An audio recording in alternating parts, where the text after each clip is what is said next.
I love Barangay Church. So, gigugman ako ang inyong barangay, ang inyong simbahan. Hallelujah. Hallelujah! Dalay ko ng Ginoo.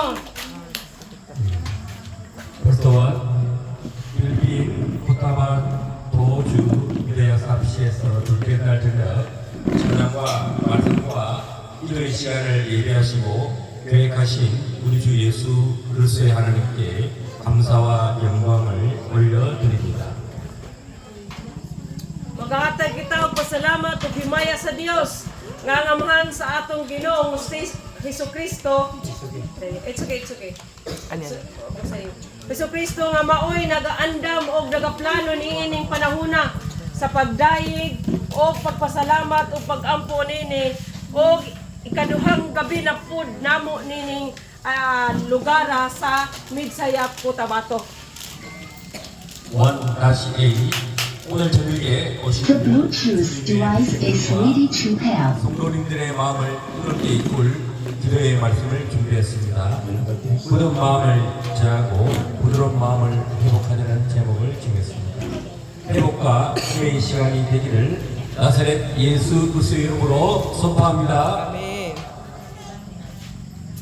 1-A Andam ng mensahe alang ining prayer meeting karon.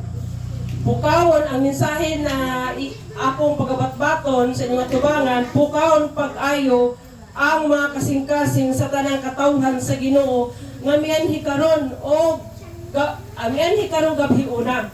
Ang titulo nga atong hisgutan karon mao kini. Pagwagtang sa kasing-kasing nga bato o pagpahi uli sa kasing-kasing nga malumo. Nagapadayag o nagapahayag ako sa ngalan ni Jesucristo nga nasarilo kini nga mahimong panahon sa pagdasig uli uban sa grasya sa Ginoo. 1-B 오늘 말씀 주제는 부드러운 마음을 제하고 새 영을 부어주소서입니다.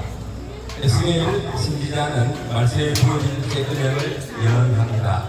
또 새 힘을 너희 속에 두고 새 마음을 너희에게 주되 너희 육신에서 부드러운 마음을 제거하고 부드러운 마음을 줄 것이며 에스겔 36장 26절은